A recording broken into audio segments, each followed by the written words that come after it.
Welcome to the What Really Happened radio show. Putting America first, second, and third. Here is your host, Michael Rivero. And aloha, America. Welcome to our show today. It's Thursday, May 22nd, 2014. Sure happy it's Thursday. Sure happy it's Thursday. Sure happy it's Thursday. We're coming up here, of course, on the Memorial Day weekend. And a lot of stuff to talk about today. The phone lines are open, 800-313-9443, 800-313-9443. We've got a lot of stuff to talk about. Sam is sitting in our control room, twiddling the dials, keeping us out of trouble, and ready to answer the phone when you call on in. Now, a couple of program notes here. Today in our third hour, Alan Wiesbecker is going to be our on-air guest. He's another one of these young Hollywood filmmakers up and coming who are willing to stand up and say something is wrong with the official story. And so he'll be on the air later today. On Thursday, May 29th, a week from today, James Fetzer will be on to talk about Jim Norvell's book, which has new evidence that suggests Lee Harvey Oswald was an undercover informant for the U.S. government who helped the FBI foil a JFK assassination plot in Chicago. Then the plotters for the assassination set him up to be the patsy down there in Dallas, Texas. On Friday, June 13th, Dr. Gilbert Levin will be returning to our show talking about some of the new and somewhat bizarre announcements we're getting from NASA regarding the Curiosity probe on Mars. And they seem to be hemming and hawing and dancing around the question of whether there's life on Mars. It looks like NASA is trying to find a way to say, yes, they found life on Mars, but without having to admit that they were wrong all the way from today, going back to 1976 and the Viking landers. So we'll be talking to him about that. Now, John Kerry came out with a very bizarre statement, saying there's a total failure by Venezuela's government in keeping its promises to the opposition, including respect for the rights of protesters. Boy, do we not remember this from Kiev a few months back? Oh, the protest, it's democracy in action, it's the will of the people. You can't harm those protesters. They're playing the same game all over again.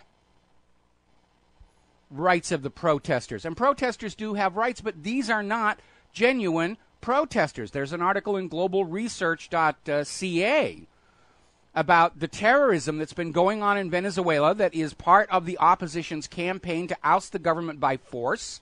It's another regime change. I mean, they totally screwed up Ukraine with this game, but never one to learn from their mistakes. They're going to do it in Venezuela. And I hate to blow my own horn here. I told you Venezuela was on the U.S. government's special high-interest targets list because they dared sell their oil to other countries for currencies other than the U.S. dollar. So now the U.S. is going to go into Venezuela. That's what Kerry is signaling. And I guess they just don't really care if we know it or not anymore because they've succeeded in completely isolating the political system from we, the American people. It's now basically a giant discount store for the moneyed interest to come on in and just say, oh, we need to invade Venezuela. All right, fine. We'll take a few million American kids and drop them into Venezuela now. And then Saudi Arabia and who knows where all else. And they're already garrisoning Africa. Now, getting over to the Ukraine, Kiev has announced they're ready for the final stage of the military operation in East Ukraine to clear out the terrorists. Now, it's not going so well. We're a month on, and Kiev's troops, who we understand are not enthusiastic about shooting their fellow Ukrainian citizens, are not doing very well, and they're meeting stiff opposition. In fact, we're just getting word the Luhansk People's Republic has announced a full mobilization. They're basically getting ready to say, yes, this is now a civil war, and we are preparing for it. Apparently, some of the eastern Ukrainians attacked a Kiev military checkpoint in Donetsk, and they killed about 11 people there. This thing is deteriorating into a civil war.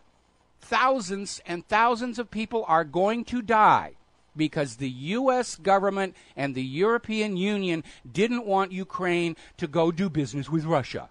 You will come enslave yourself to the euro and the dollar. And if you won't, we will trip off a civil war in your country, and you will lose a lot of people because that's just the cost of doing business. All righty. Let's see. We're going to take a phone call. John in Barbados. Aloha, John. Welcome to the show. What's on your mind?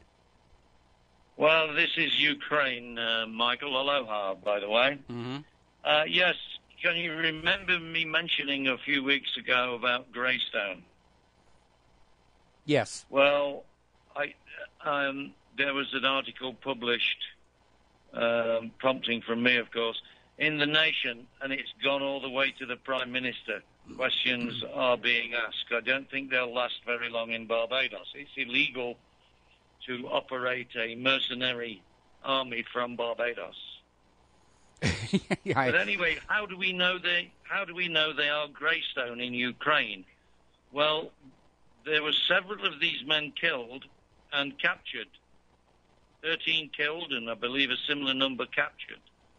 And it's come out through the pro-Russian activists, obviously through the Russian intelligence network, to RT, and it's been published that these mercenaries are from Greystone in a limited company based and registered in Barbados. So it looks like we're scoring a little victory here. Rivero's Rangers are on the march. Well, it's a call to keyboards. And, very much just getting the word out. It's like that caller yesterday was saying. It's time to talk to everybody. It's time to allow yourself to feel angry about what's going on and just start talking to everybody. They can't shout down 300 million Americans no matter how many TV networks they've got. That's just the hard fact of the numbers right there. Well, I was also shocked today to read that as far as Mr. Kerry and the State Department in the U.S. is concerned, all options are on the table with Venezuela. Have they forgotten the Super Cruiser and the two Russian B-1 bomber lookalikes, the Swallow, the White Swallow, or the White Swan, they call it? Well, I mean, what's really obvious, it's amazing that apparently John Kerry and the Obama administration are absolutely convinced that we don't recognize this as a replay of what we just went through in Kiev. Not to mention Iran and Chile and the Philippines and Cuba. This is the game the U.S. government's been playing since the end of World War II. Go in, destabilize the country, bring down the government, put in a U.S. puppet. They've been trying to capture Venezuela and its oil reserves. There was that coup d'etat against Hugo Chavez that failed. And now that Hugo Chavez is gone, they've been trying to say, oh, please come back and sell your oil only for the U.S. dollar. And Venezuela says, no, we can't take those dollars back to the U.S. and get anything that we want. We don't want your manufactured products. They're all crud. I have a story later on about Office Depot that just cuts right to the heart of that. Nobody wants our GMO agriculture. And so I've been saying all along, with Venezuela refusing to sell their oil only for the U.S. dollar, it was only a matter of time before they made the U.S. government's special high interest targets list. And here we are today with Kerry out there, all options on the table with Venezuela. And he well, the foreign policy, Michael, of this current administration isn't going too well, considering Libya, Syria, China, Russia, Iran now joining together in a mutual defense agreement pact. Yeah, that's definitely a major breakthrough, and it's gonna change the game dramatically. And we're gonna be talking about that in a little bit. Okay. All right. Okay, Michael, I'll let you get on. Thanks for letting me on the call. All right. Thank you very much. Yeah, we're coming up here on a commercial break. The U.S. government is already out there spinning the credibility of the upcoming Ukrainian vote. Oh, yes, we're sure it's going to be accurate and fair and honest. No, it isn't. All the candidates are from the junta. It doesn't matter how the Ukrainian people vote. The junta will remain in power. It's all for show. It's all window dressing. We'll be right back. And aloha, America. Welcome back to our show here. Now, getting on back to the situation in Ukraine. A few days ago, Vladimir Putin announced they were going to pull their troops back from the Ukrainian border, and the U.S. government came out and said, they're lying. We demand proof. Which, if the United States needs proof of what the Russian troops are doing on the Ukrainian border, it tells us that all those very expensive spy satellites the U.S. has have all quit working. Well, today, NATO is saying that, yeah, it does look like Russia is preparing to pull their forces back from the Ukrainian border. And again, we have Vladimir Putin trying to tamp the situation down, keep it low-key. It's the U.S. and Europe that are trying to just ramp it up to wars and violence and all the rest of that. Plus, if any of you have ever read The Art of War by Sun Tzu, you understand the advice of attacking the enemy where they're weakest. And where the United States is weakest right now is that dollar. And it looks like Russia and China are well aware of that. And World War III may be ended not with nuclear weapons, but with an economic catastrophe. Now, a very bizarre story. This came out of Blacklisted News. The Senate's Committee on Foreign Relations held a hearing on renewing the authorization for the use of force in Iraq and Afghanistan. And they were asking the Department of Defense, who exactly are we at war with? And the Department of Defense refused to answer. The Department of Defense wants the authorization to go to war, and we're not going to tell you who with. That's their attitude. Now, there's something about that authorization for the use of force that you need to remember. Back in 2003, when that bill was passed by the United States Congress to sort of write a blank check for war to George Bush, there were some conditions in it. And in his letter of transmittal to the United States Congress activating the authorization for the use of force, George W. Bush claimed that Iraq had banned weapons of mass destruction, which they didn't, and that Iraq was connected with 9/11, which even George Bush later on videotape admitted they weren't. George Bush lied to the Congress to activate the authorization for the use of force in Iraq and Afghanistan. And that means the wars were illegal.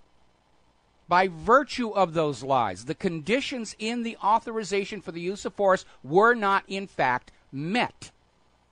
So we have President George Bush, and then later on Barack Obama, using America's military, your tax money paid for defense, your kids in uniform, for private little wars for profit.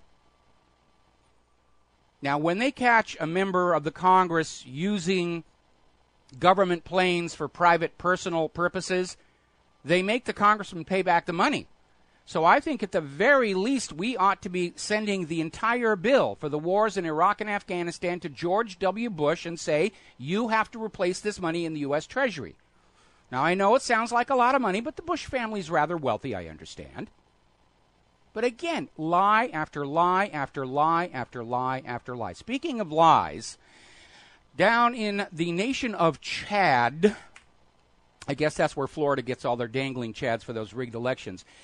They're fanning the Nigerian girls. We don't know where they are, and the United States is sending in military forces to Chad because Nigeria said, no, please don't come in here.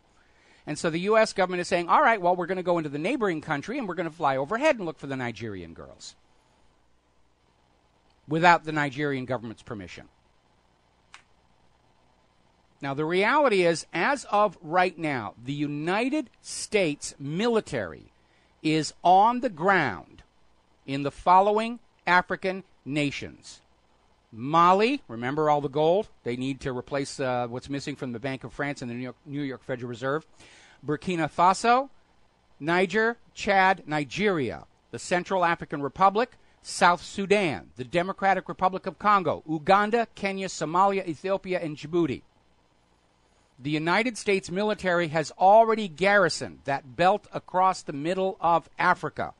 Rommel would be proud at their success of what's going on down there. Meanwhile, turning over to Thailand, and martial law was declared because of all the violent riots and protests against their corrupted government. And for the last couple of days, we've been hearing from the military commanders, it's not a coup, it's not a coup, it's not a coup, it's not a coup. And then today they're saying, yeah, it's a coup. The military has now taken control of the government. Might be an improvement, might not. But at least it's a change. Meanwhile, over by the Koreas, warships have exchanged fire near the disputed sea boundary. They're still pushing. Remember, the United States wants a state of war with China. They don't want to actually fight it. but they want a declared state of war against China and Russia to force all of the U.S. allies to abandon the ruble and the yuan and enslave themselves back to the dollar. That's what these wars are really all about. And the U.S. plan to get into a conflict with China is currently operating through three different vectors. The first is ratcheting up tensions between the Koreas. The second is using Japan to provoke a confrontation over the Senkaku Islands. And the third is through Vietnam regarding the oil platform and the Spratly Islands. Just trying to just ramp it up any way they can get it, any way at all. Now, China has now responded, and John in Barbados was making a reference to this. China has now called for a new Asian security cooperative structure with Russia and Iran. It's a regional group that specifically excludes the United States. This is going to be a major problem because what this means is if they move forward, and there's no reason for them not to, any attack on Iran by Israel or the United States of America will mean a real shooting hot war with Russia and China. And I would hope the leadership in Washington, D.C., as much as they want a new Cold War with Russia and China, I would hope they're smart enough to realize that outright war with Russia and China is going to be a losing proposition for the United States of America. So it's major brinksmanship going on over there. Now, following the historic deal with China, in which Russia and China are now trading across their borders for their own currencies. They're buying and selling natural gas and other resources only for their own currencies. Russia has announced they are going to build 8 new nuclear power plants in Iran. Now, obviously, in order to provide fuel rods for the civilian nuclear power plants in Iran, which Iran is legally allowed to have under the Nuclear Non-Proliferation Treaty, Iran is going to have to be allowed to keep a reasonable number of centrifuges. So that situation is dynamically changing. Putin is playing this all brilliantly. Meanwhile, China has halted all U.S. dollar transactions with banks in Afghanistan. They will deal with the Afghan currency or with the yuan. They will not use any more dollars. This is the beginning of the fall of the dollar internationally. Countries are breaking away from the imperial rule of the dollar faster than the U.S. can conquer them. And it's only a matter of time before it all comes crashing down. We now have 80 nations aligned with BRICS who are all talking about dropping the dollar. There are, at last count, 132 nations who want to de-link from the global banking cartel. All those private central banks all over the world network together that sit on top of the national banks. Well, the 132 nations are saying, we don't really need that. It's a recipe for economic disaster. We saw it in Europe. We saw it in the United States of America. We're just going to cut our losses and leave right now. It's all coming apart, this dream of a new world order, a single fascist dictatorship over the planet. It's coming to an end. We'll be right back. Hi, America. Welcome back to the show. Now, turning over to Lebanon, they are still unable to elect a president. Now, in the Lebanese system of government, the parliament elects the president, but they have been unable to reach a quorum because of all the turmoil going on there, and they're going to basically try and get everybody in there and sort of hold the parliament in limbo until enough people show up. Then they'll immediately declare an open session and elect a president. Now, speaking of elections, of course, we're coming up on the British elections. Nigel Farage's UKIP party's been doing very, very well in the polls. He is opposed vehemently by the European Union and the New World Order and globalists, and he has come under intense attack by the media. Now, over at the BBC, Jasmine Lawrence, who is one of the BBC editors, and she was going to be helping to lead the BBC News coverage of the elections, put out on Twitter saying that UKIP is racist and sexist, and of course that violates the BBC's policy, at least officially in public, of being neutral. So she's been removed from her position for the election coverage, and she shut down her Twitter account. But we saw the same kind of smears by the U.S. media against Ron Paul, who was hugely popular, huge grassroots support in 2008, 2012. But gosh darn it, those bankers don't want him, and Israel doesn't want him, and that's just going to be the end of that. To heck with this will of the people crud. What do you think, we're living in a democracy or something? Now, over at Huffington Post,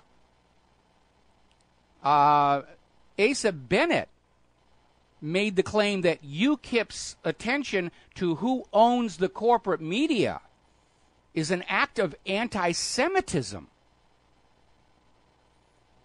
Now, I got an email from somebody on the ground there saying that there are physical attacks on the UKIP party candidates going on right now.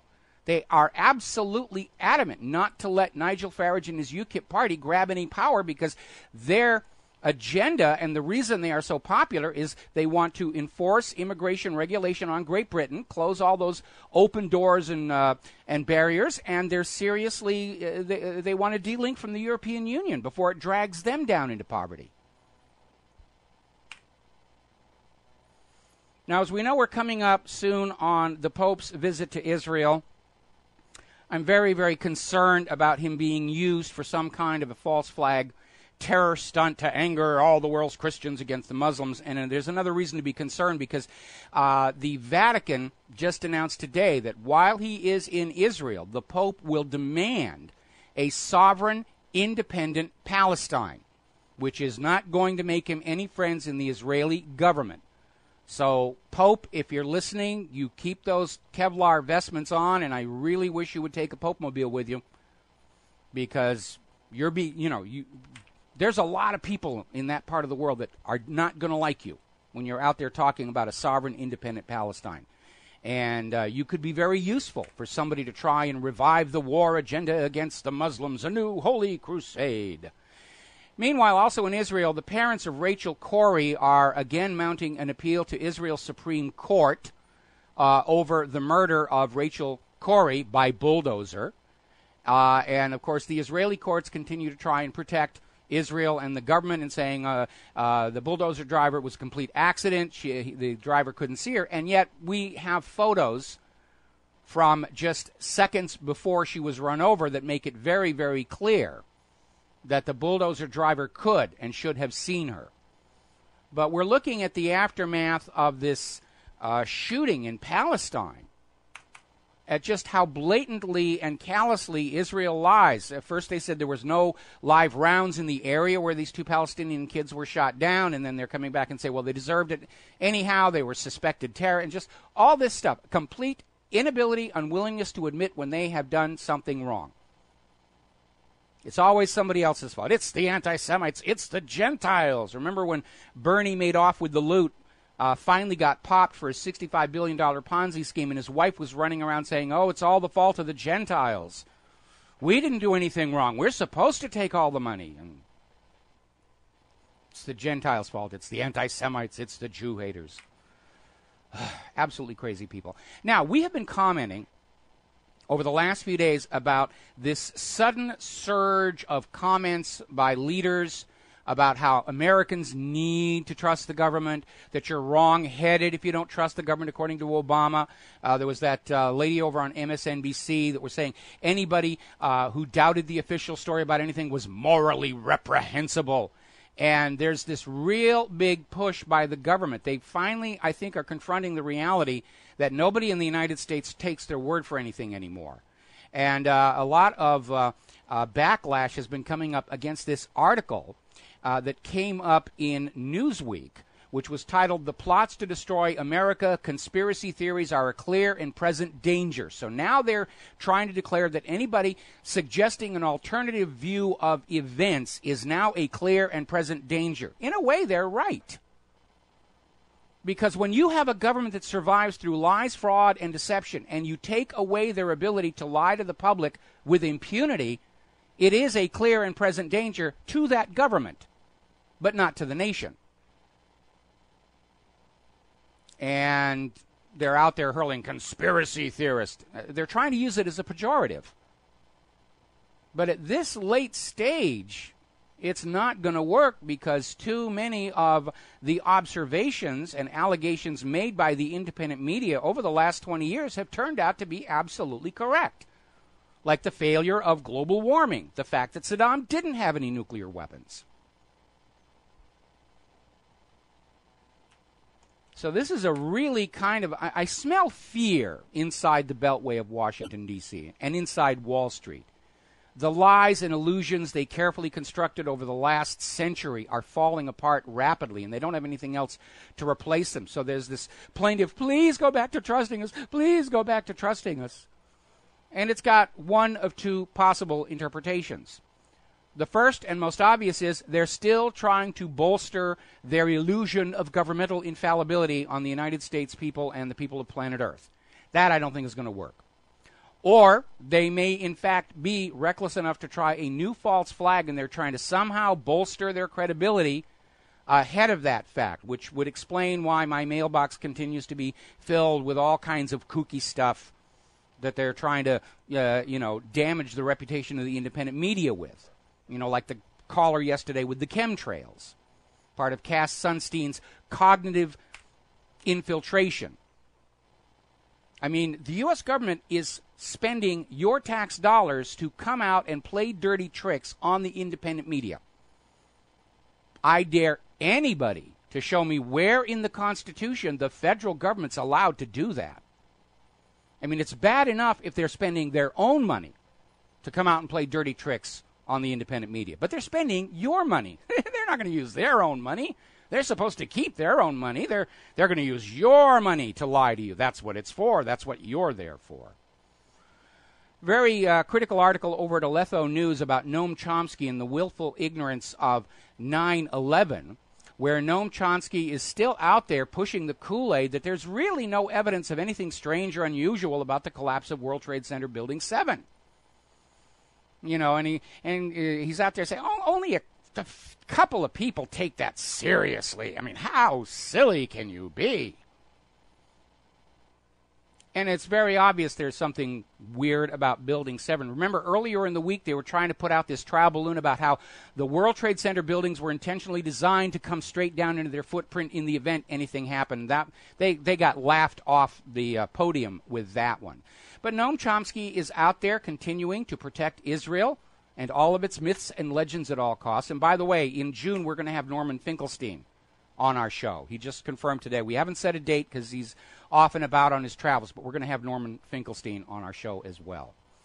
Now, getting on down to Guantanamo Bay, there's alarming new evidence that has surfaced. There were three men, Yasser Talal al-Zahrani, Salah Ahmed al-Salami, and Mani Shaman al-Utaibi, who all died on the same night of June 9th, 2006, and Guantanamo basically said they all killed themselves as an act of asymmetric warfare against the United States of America.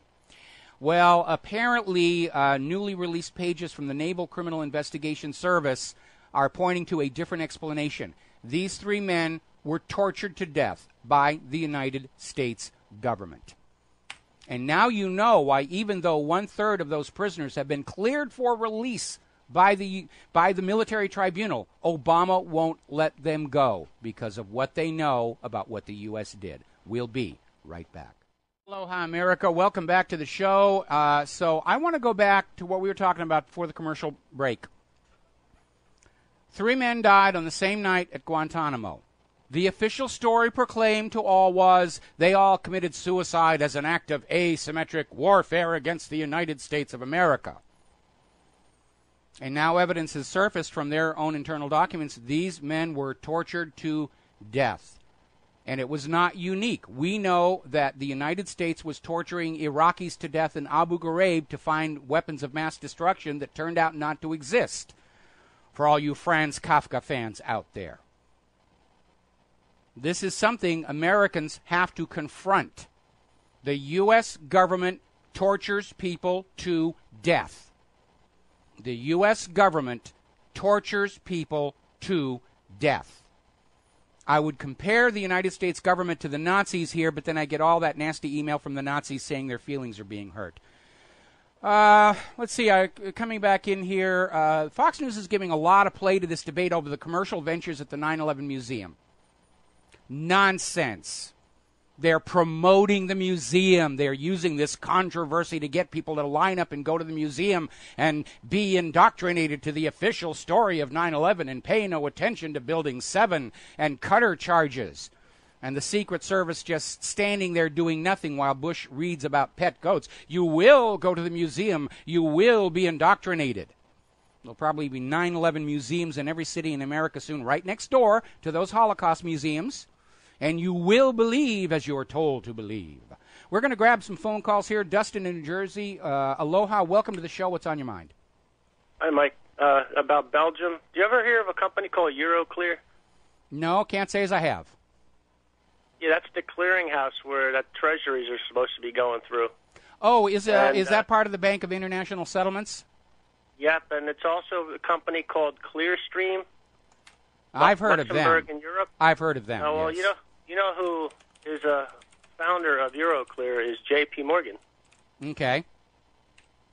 So that's where isn't there a listener that calls in from the Netherlands? Wonder if they can do more research on Euroclear from Belgium over there. Nocium. Yeah. Nocium from the Netherlands. All right, I'll ask him the next time he calls into the show, and he may even be listening right now. Anything else, Dustin?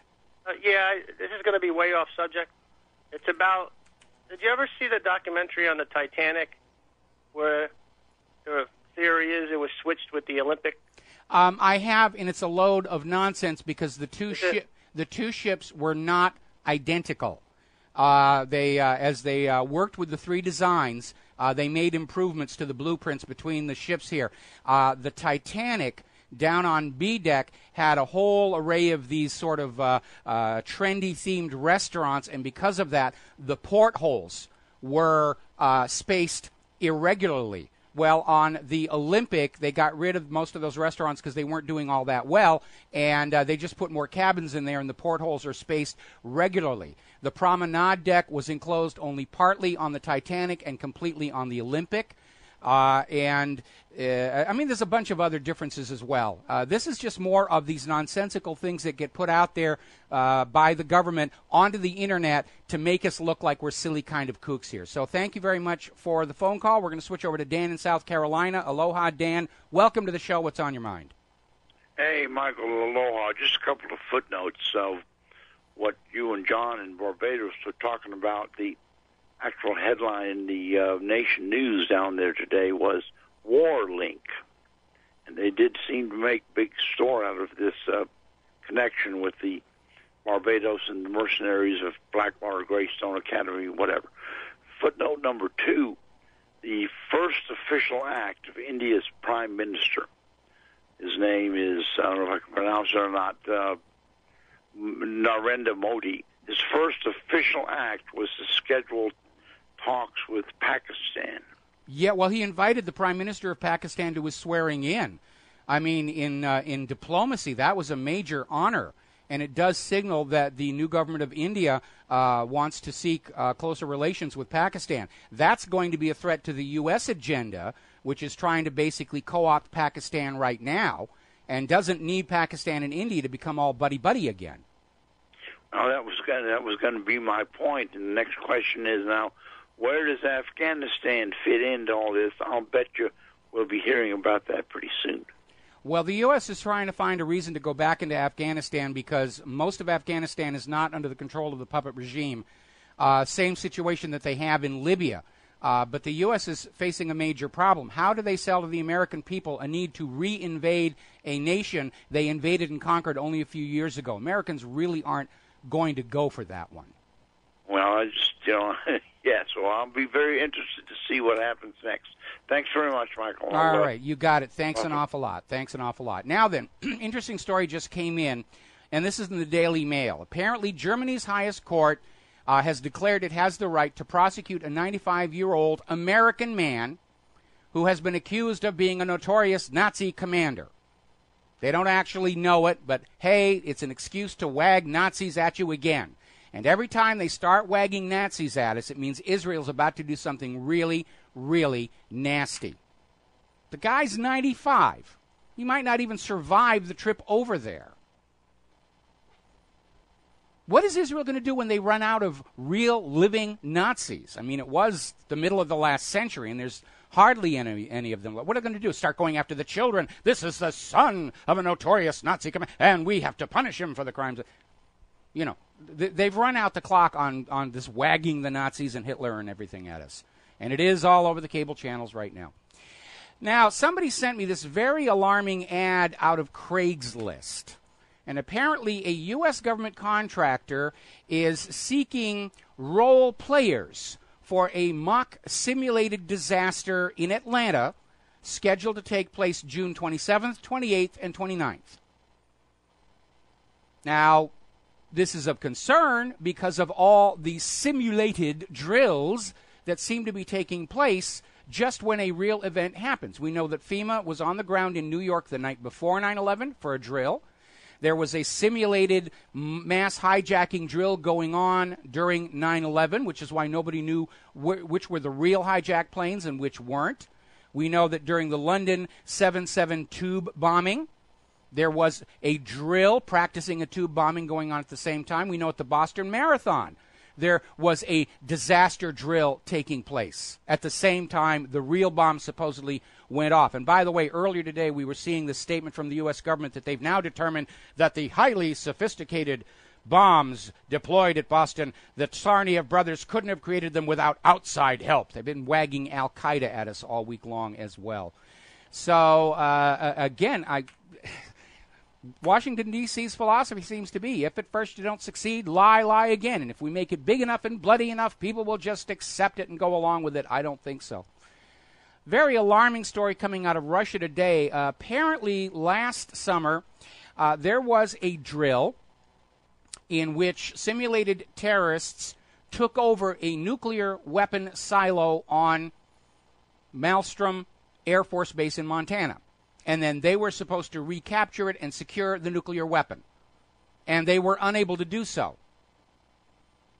So apparently from this drill, it's possible to steal a nuclear missile in the United States, and the launch code is set to 00000000.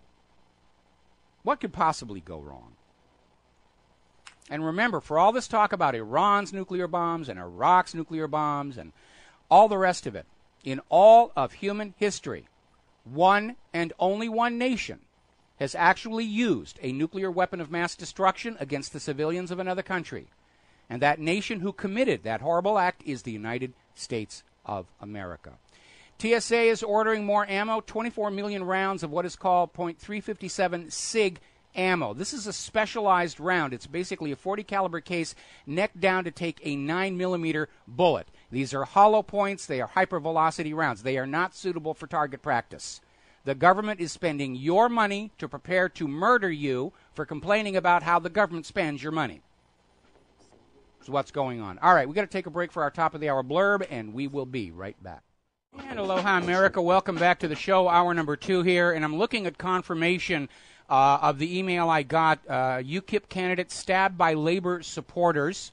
I haven't gotten it up on whatreallyhappened.com, but I will very shortly. UKIP council candidate Bobby Anwar was stabbed by avid labor supporters in Blackburn. And they have a photo of him showing blood. There's one small facial wound, make a little tiny sexy scar. But apparently there are certain people who do not want UKIP in power. The New World Order doesn't. The Eurocentric government doesn't. The immigrants certainly don't. And it appears that immigrants may have been used for the attack. We're going to grab a phone call here. Terry in Texas. Aloha, Terry. Welcome to the show. What's on your mind? Hi, good afternoon. I got a question for you, Michael. Then I got something to tell you. Do you think that if the economy truly just totally tanked, that Social Security checks and food stamp checks would still flow out of the government, or do you think they would stop? No, it would all stop. It would all come crashing down at the same time, and that's why right now it is very important for local communities to start forming their own structure to take care of the fragile people around them. Okay, let me tell you something now. I was walking my dogs yesterday by the in front of the fire department, and there was a guy washing his truck there, and another one doing his ambulance, washing it out. And I said, "Is it true that you guys actually do zombie training?" And they giggled at me, and they said, "Yes, it is. But the fact is that is code. We're not really training for zombies. That is code for welfare recipients." And put that all together. I've been saying that all along, that the zombie was code for ticked off American. Well, thank you for the confirmation. Okay, have a good day. All right, thanks an awful lot. Okay, let's see, getting on back here. Story out of RINF.com. If you are my age, you probably remember the Bay of Pigs disaster in 1961. And the context of that event in history was the United States had overthrown Cuba's elected government and installed a dictator named Batista, who basically sold Cuba's agricultural produce to U.S. corporations at below market rates, impoverished the Cuban people. The city of Havana was wide open for organized crime. It was the heyday of the giant casinos and the donkey shows and all the rest of that. And, of course, Cuba was the CIA's base of operation for projecting power throughout the entire Caribbean until finally the Cuban people had had enough, and they kicked out Batista and his cronies to South Florida, where they've been sitting and scowling ever since, and put Fidel Castro into power. Well, obviously the United States is not going to forgive a slight like that, and they wanted to go back in and invade Cuba. And the CIA and a bunch of other people, including then CIA asset George Herbert Walker Bush, went to President Kennedy and said, those poor Cuban people, they're suffering under that dictator Castro. They really hate him, and they've changed their mind, and they would welcome the U.S. and Batista back in. And so they invaded, they trained these Cuban brigades, the Cuban exiles who'd been kicked out of the old Cuba, to invade at the Bay of Pigs. And it turned out to be a disaster because the Cuban people ran down to the Bay of Pigs and stomped the invading force into the dirt, which is the point at which Kennedy realized that the CIA had been lying to him. And it was a huge embarrassment for the United States. The U.S. had to basically violate its own embargo against Cuba to basically buy back the prisoners from this debacle with something like $5 million worth of medical supplies. And it led to the firing of Allen Dulles, and was a huge stink. Now, today, the U.S. Court of Appeals for the D.C. Circuit has ruled that the CIA may continue to withhold one of the volumes of the CIA's draft official history. Now, 4 of the 5 volumes have already been released without any harm to national security or even government deliberation. No hearings, nothing. But this 5th volume, the CIA is fighting to keep undercover, and the U.S. Court of Appeals said, yes, you can, under something called deliberative process privilege, which I don't even begin to know what that means, but it's just a made-up word saying that, yeah, even though it's been more than 30 years, you can go on keeping the secret. Remember what I said about the really big secrets that can bring down a government and they remain secret? Believe it or not, of all the documents of World War II, there is one message that remains classified to this very day, and it is a message sent by Winston Churchill to President Franklin Delano Roosevelt on November 25th, 1941. Now, November 25th is the day that we now know British and American code breakers intercepted the message from Admiral Yamamoto to the Japanese striking force approaching Hawaii, saying, go ahead with the attack. And it was intercepted at radio intercept stations all over the Pacific, including here in Hawaii, Station H, was decoded, Station Hypo, and sent to Washington, D.C., and the Hawaiian commanders were not notified. So it looked like a surprise attack. And that message from Churchill to Roosevelt is still classified to this very day. The most likely reason is because it's Churchill saying to Roosevelt, our intercept station says the attack is going to happen as we hoped. All righty, let's see. We got a couple more phone calls. Rob in Florida. Aloha, Rob. Welcome to the show. What is on your mind? Yes. Do you know about the July 1st H.R. 2487, I think, bill that is going to change the banking system, whether that's on schedule, or is there any delay in that? How is it supposed to change the banking system? I'm unfamiliar with this bill. Well, it's supposed to give the IRS power over all the foreign accounts so that the foreign people cannot use their money without paying severe penalties from the IRS and all kinds of auditing and for the U.S. citizens that are in foreign accounts, and it's supposed to bring down the dollar, basically. Well, I'm looking at it here online, and it's definitely a capital control bill, but it's primarily aimed at Internet commerce, which is a rapidly growing amount of business as retail continues to collapse in on itself. More and more people are doing their commerce over the Internet, and the government is furious because they're not getting their piece of the action from that. So I'm looking at it here, and I don't see where it's actually passed yet. But if there's money at the tail end... July 1st? Is that the July 1st bill? I have not... I'm going to have to do a little more research on this, okay? And I can't do that in the middle of a broadcast. All right, we're going to let you go and switch to George in Texas. Aloha, George. Welcome to the show. What's on your mind? How you doing, Mike? The thing is, I went to a conference about my son to talk about, because he's transitioning to high school. Yes. And this is what the principal said. The principal said, "Yeah, kids are going to college, but she said she thinks college degrees are useless, and she's trying to get back to vocational classes back in the school, wood shop, metal shop, and the only thing elected my son take that's probably tangible is two things. He's going to take the agriculture and take floral design, which I think is still a business. But anyway, she sat there and says, I want students to take vocational classes for marketable skills because we're going to have to rebuild our manufacturing, and it seems like the establishment does not want that manufacturing base rebuilt by people learning marketable skills in these vocational classes." Okay, now I agree with you up to a point.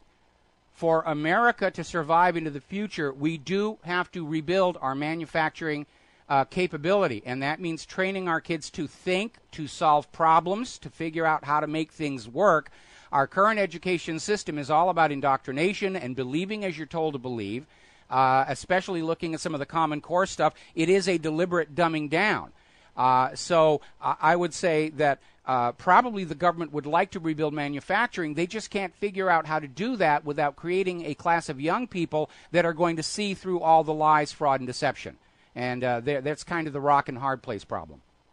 Well, in our county, Common Core is not in the education curriculum. Well, good for you. We got an interesting story about Common Core coming up. We got to take a break for commercials. We'll be right back. Aloha, America. Welcome back to the show here. And I want to talk about this VA scandal, which is continuing to grow. More and more whistleblowers are coming forward, basically talking about the horrendous way our returning wounded veterans are being treated. And this whole secret waiting list was a complete fraud to hide the fact that these veterans are being delayed for months getting necessary medical care. There was a hidden waiting list at all of these VA hospitals, and when they got to be less than 2 weeks from their scheduled appointment, they'd be moved to the official waiting list so the VA could say, look, all of our veterans, they're seeing somebody within 2 weeks of applying. And the reality is it was months. And there's another video on the front page of whatreallyhappened.com talking about these kids who have serious symptoms just getting no response, being left to die. Why? It saves money. This is all about money. This war is about money. You know, those wounded veterans, they're not useful anymore. We can't put them back out on the front lines. If we keep them alive for the rest of their lives with these injuries, it's going to cost a lot of money. It's really much cheaper to just stall them until they die. So we already, in effect, do have death panels on those returning wounded veterans. If you can get a prosthetic and go back to the front line, you move to the head of the list there. If it's not going to cost too much to keep you alive, yeah, they'll take care of you. If it's a really serious injury requiring constant care and upkeep, it's going to cost a huge amount of money. Well, it's going to be a long time before you get in there. It's all about the money. We're still seeing the backlash of that story that came out of InfoWars, where one of the supervisors at a VA hospital said, really, all those old veterans ought to take them out back and shoot them to save money. That's what's driving all of this, is the money. I remember when the war in Iraq really got going and we were seeing so many wounded come back. with permanent, life-altering, crippling injuries, not to mention Gulf War syndrome and exposure to depleted uranium, which has triggered an epidemic of severe birth defects in the families of our returning veterans. Nobody wants to talk about that one either. And Donald Rumsfeld was getting up there and saying, really, we weren't expecting this many people to survive the combat zone. We'd calculated that this many would die, and we'd just bury them there, and we'd only have a few that we needed to take care of. But because the frontline medics are doing a much better job than expected, more and more of our wounded veterans are surviving their injuries and evacuation from the front line. And it's driving up the cost of caring for them. And this government doesn't want to spend the money any more than they want to spend money on the roads and highways and schools and bridges or the irrigation and aqueduct system out west. They just want to spend the money on more bombs, more things for Israel, more for Wall Street, and more for the cronies who write healthcare.gov. And as I've said before, whether you agree with the wars or not, and I most assuredly do not, we as a nation have a moral obligation to take care of these kids who put on those uniforms, took those vows, kept their promises, and paid a high price for fighting the bankers' wars. And it's clear the bankers don't want to pay for the cost of the war, but somebody has to. It is a national disgrace that these kids are being allowed to simply linger at home until they die and cease being a financial liability for this government. Now, getting on to that, of course, we know that Obama was out there earlier in the week. Now, actually, it was the end of last week. Jay Carney got up there and said, well, Obama only found out about this from the news media. No, it didn't. It turns out, and this is in the Washington Times, the Obama transition team in 2008 was informed of 3 separate audits showing that the Veterans Administration was misreporting wait times for care. So, yeah, they knew. And, of course, now that you know, Obama's up there making speeches about how appalled he is and how this cannot be allowed to happen. But as long as you didn't know, he was cool with it. He was cool with it. Now, over at the Los Angeles Times, it looks the corporate media is finally getting with the program here. I'm pleased to say. I'm having to start tipping my hat to the Los Angeles Times. They had an article where they're basically coming out and saying this new adjustment to the Affordable Care Act by Obama via Executive Act, which is illegal in and of itself, to make billions of taxpayer dollars, additional taxpayer dollars, available to the insurance industry. They're calling it what it is. It is a bailout. It is a bailout. Obamacare has failed utterly and completely. And the insurance companies that lobbied for it, wrote it, and they got on board and said, yes, we're going to start canceling all these low-price policies and high-price policies are going to come pouring in, and they did not. And so now the insurance companies are turning to Obama and saying, look, we cooperated with you for Obamacare and we're suffering. We need you to take money from the taxpayers and give it to us. And Obama's going to do it. He's going to do it. Over at CNS News, Dr. Ben Carson is comparing Obamacare to slavery because it robs you of your ability to control your own life. And he's talking about the fact that under Obamacare, the government makes all your medical care decisions for you. You must have this vaccine. You must take these pills. You're not allowed to have these herbs and supplement. No. You will go over to our friends over in Big Pharma. And he was making these comments on NBC's Meet the Press. Now let's talk a little bit about fracking. There was a very interesting story coming out of California, where the Energy Information Administration officials, in a press conference, revealed to reporters only yesterday that they're having to downgrade their estimate of how much oil can be taken out of California's Monterey Shale formation.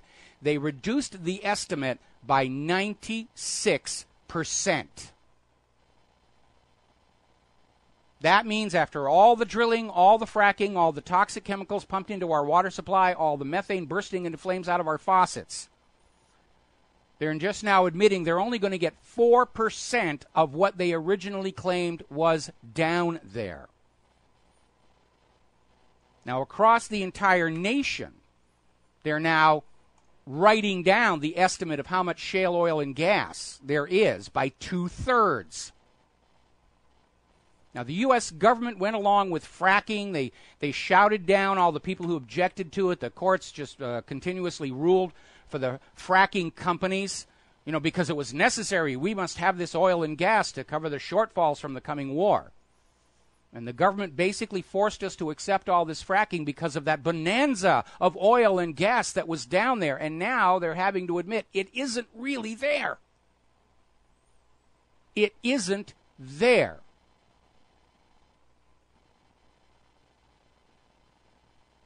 Somebody was guessing, or somebody was just lying. And now the landscape is scarred.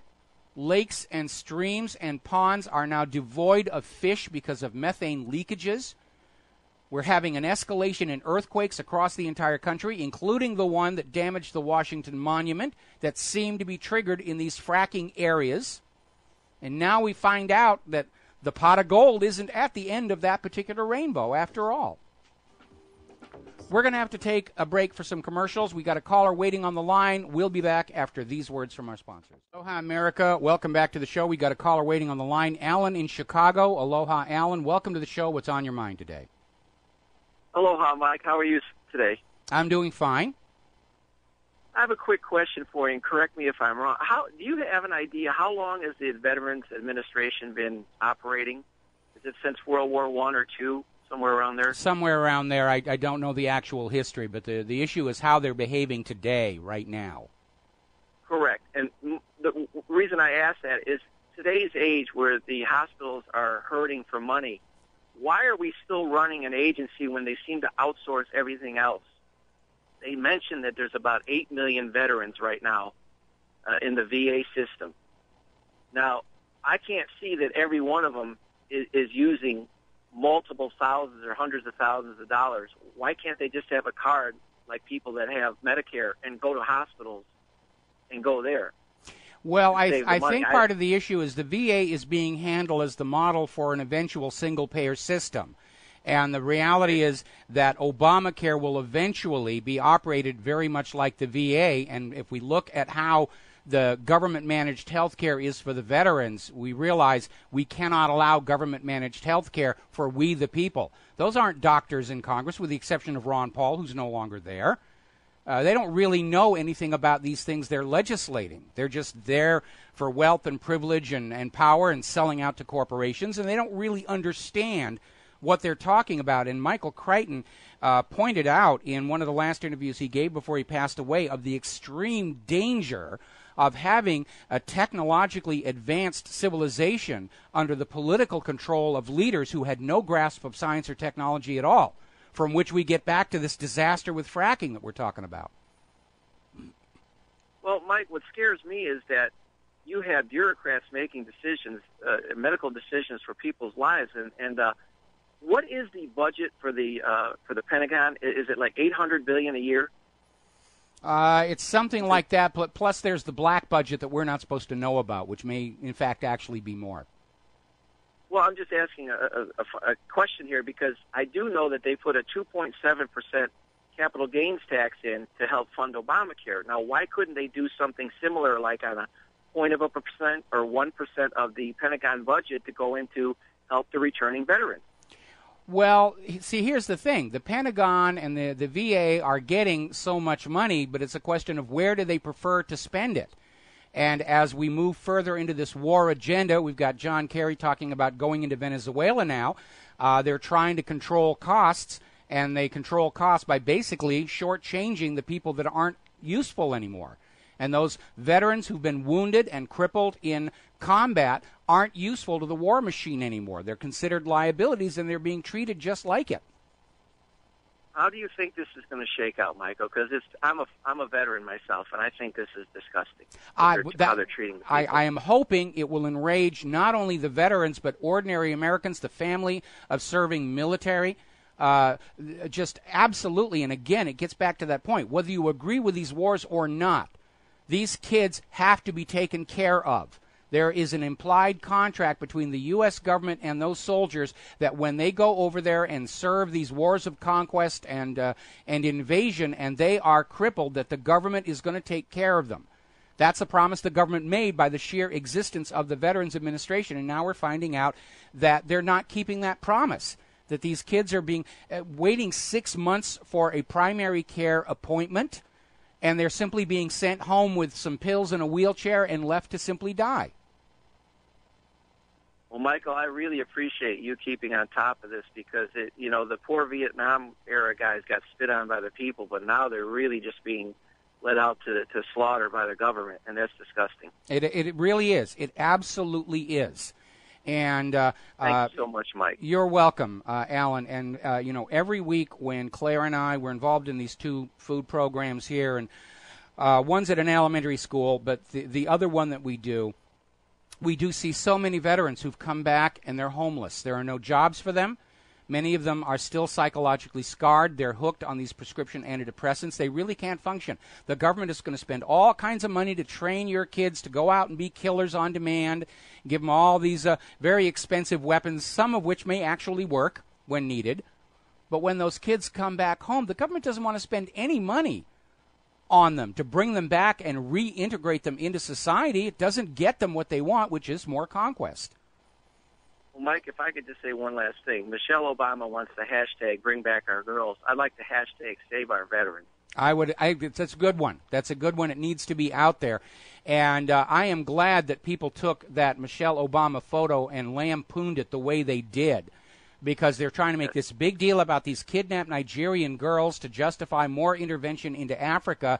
At the same time, Obama's drones have killed way more innocent children in countries we're not actually at war with, and we're not supposed to talk about that. It's this incredible double standard. In fact, I'll give you another one here. Alan, we're going to let you go here. I want to skip on back here to this thing about the fracking, because this is just infuriating.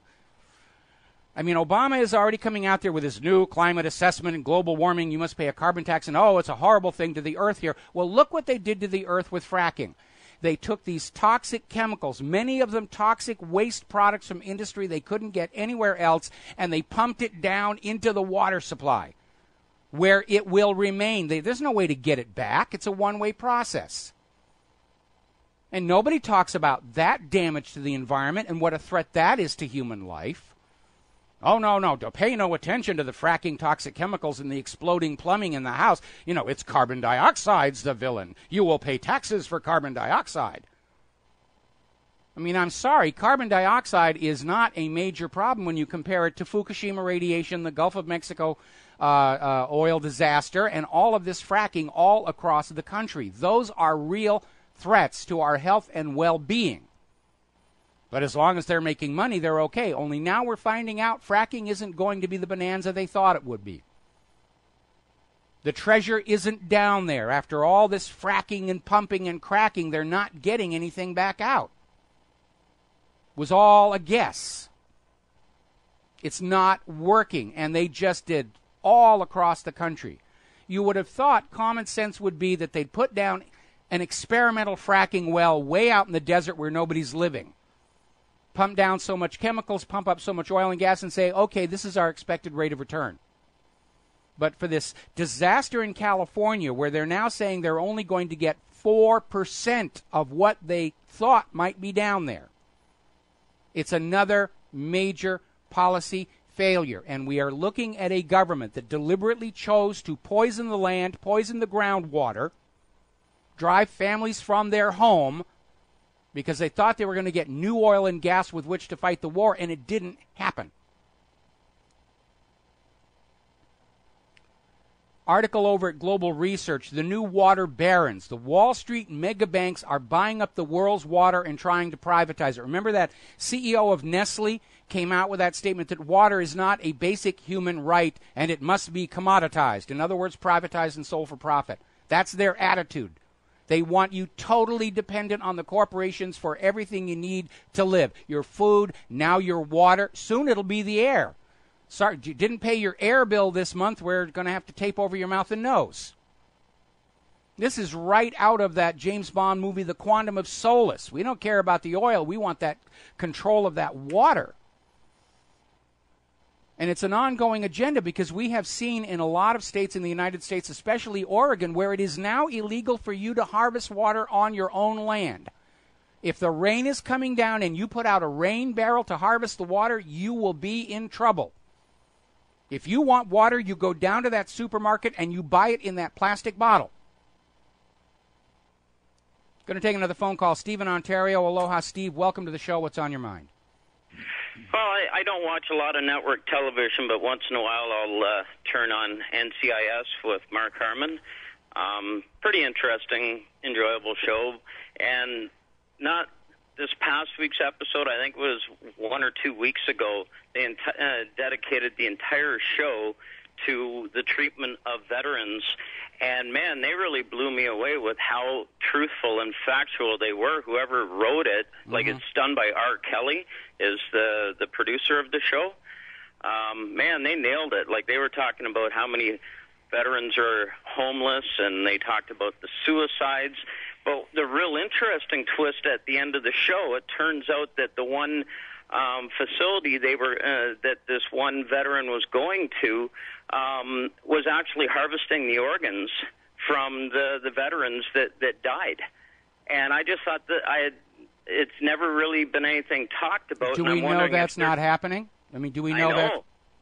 Yeah. I don't. Do we? Like that, and it kind of blew me away. That's the first I've heard of it, and I'm wondering if they're trying to reveal a bit, but they definitely blew the doors off of the whole veteran thing on it. Well, good for them. We got to take a break for commercials. Steve, thank you for the call. We'll be right back. Aloha, America. Welcome back to the show here. And a very alert listener wrote in to tell me that the Veterans Administration was formed on July 21st, 1930. So I guess even then they knew World War II was about to come on up. Now, a very alarming story. This is in Press TV.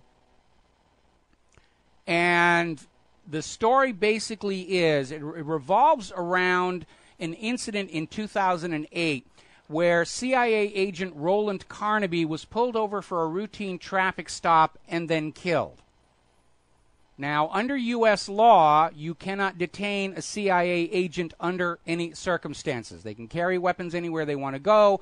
If they request assistance from law enforcement, you are required to do it. And apparently he was carrying documents which suggested that the U.S. government was taking all of these old decommissioned nuclear warheads to a company in Texas called Pantex, where they were supposed to be disassembled to be in compliance with Strategic Arms Limitation Treaty. But instead, what was going on, they were then being transshipped to Israel and refurbished, and from there may have been sold to countries around the world. Remember, we know it is a fact. Israel was caught trying to sell a clandestine nuclear weapon to South Africa. And if they were doing it with South Africa, they're doing it with other countries. Now, with the U.S. government being as broke as they are, maybe selling nuclear weapons is a good way to raise some quick cash off the books here. And I'm reminded of the crash of Egypt Air Flight 990, which was blamed on a suicidal pilot. But there were 30 high-ranking Egyptian military officers on board the flight. And the United States government hired a private company from Europe that specializes in recovering toxic and radioactive cargoes to salvage the wreck. And maybe the U.S. sold Israel a nuclear warhead, and Israel made sure it wasn't delivered. Now, I don't know that this story is true. I'm having a real hard time with it, but neither can I dismiss it out of hand. I'll tell you one thing. If the U.S. has been taking these supposedly decommissioned warheads and refurbishing and reselling them through Israel around the world, then if World War III gets to the point of a nuclear exchange, it's going to be a lot worse than we are currently expecting. But at this point, I would put nothing past the governments of the United States of America or of Israel. Now, Let's see. I want to go on over here to the NSA. The House of Representatives, in an overwhelmingly bipartisan vote, just passed the USA Freedom Bill, which is being touted as getting the NSA under control and getting them out of the lives of private American citizens. This is absolute pure political theater. The final version of the bill that just got voted through unanimously has been so crippled and riddled with loopholes that the civil liberty groups who had originally supported it canceled their support and said, we can't get behind this. This is nothing. Second, the NSA has already been in violation of United States law and the Constitution, and only a fool is going to think they're going to suddenly feel they must comply with new laws coming out of Congress. This USA Freedom Bill is a hoax. It is a trick to get you to think that your privacy is now secured, that they're back in compliance with the Fourth Amendment, so that you will not take added steps to protect your data and communications from the NSA's prying eyes, so that it's easier for the NSA to continue to pry into your personal lives. I don't care if the Senate ratifies this. I don't care if Obama signs it. It doesn't mean anything, and it will not stop the NSA. If you have something that needs to be hidden, if you have a new business product that you're trying to develop that you don't want some government agent to steal and beat you to the patent office with, you must take steps to secure your data against the United States government, because the United States government is the biggest threat to your business secrets. They were caught stealing business secrets at the Seattle Asia-Pacific Economic Conference. They haven't stopped yet. They're out there finding stuff they can blackmail you with. They're stealing Aunt Mary's top secret chocolate chip cookie recipe. They're stealing your contract bid so they can tell their buddy how much they have to underbid by. And they're not going to stop. And this USA Freedom Bill will not make them stop. The only thing that will stop the NSA spying on the United States and the world is for those data centers to be scrapped and sold as surplus, and for everybody who violated that Fourth Amendment to the Bill of Rights, Fourth Amendment to the Constitution, needs to be tarred, feathered, hanged, drawn, quartered, burned, and the ashes peed on by a rabid wombat. Anything less is just more of the same U.S. government bovine excrement. They're basically, what this USA Freedom Act bill is saying, trust us. Yes, we were caught spying on you and we shouldn't have been doing it, but trust us, we're going to stop. Honest, we won't do it ever again. Of course they'll do it again. They think it's their right. The government views you as their property, as their livestock. And they see it as their right to monitor you, to make sure you're an obedient little farm animal, that you're breeding new workers and new soldiers on demand, that you will do as you're told and not think those double plus ungood thoughts. Now tomorrow, today, Russia is test launching their own search engine, which is being set up to be a rival to Google. And it's called Sputnik.ru. I was unable to connect with it, whether it's being blocked or firewalled or DOS'd, I don't know. But it sounds like a very attractive alternative to Google, because if I'm out there online buying beakers and chemistry ware for my silver colloidal machine, you know, I don't want to have to worry about the DEA monitoring my searches on Google and saying, oh, he's a drug manufacturer, and kicking down my door and killing my wife. So when this Russian search engine becomes available, I, for one, am going to switch over to it. Because we know Google has been cooperating with the U.S. government to spy on the American people. And we know how very often very innocent online purchases or online searches have led to dynamic entry of homes and harm to citizens. Anyway, story out of Blacklisted News. We've been talking about how Common Core's approach to solving basic problems just seems so incredibly obfuscated and tortured and twisted, and we couldn't figure out what was going on. Why are they making basic math so difficult? Well, apparently there was this statement, Dr. David Pook, who said basically Common Core standards are deliberately written to counter white privilege. In other words, by forcing the white people to learn all new ways of solving addition, subtraction, multiplication, it will level the playing field with the black kids. That's what the guy actually said. We can't bring the bottom up, we're going to bring the top down. And that is a very dangerous attitude in this modern technological world. If we're not training our kids to be at the cutting edge of thinking and skill sets and problem solving, we are not going to be able to compete in the international marketplace without wagging our guns at everybody and saying, you will buy our product.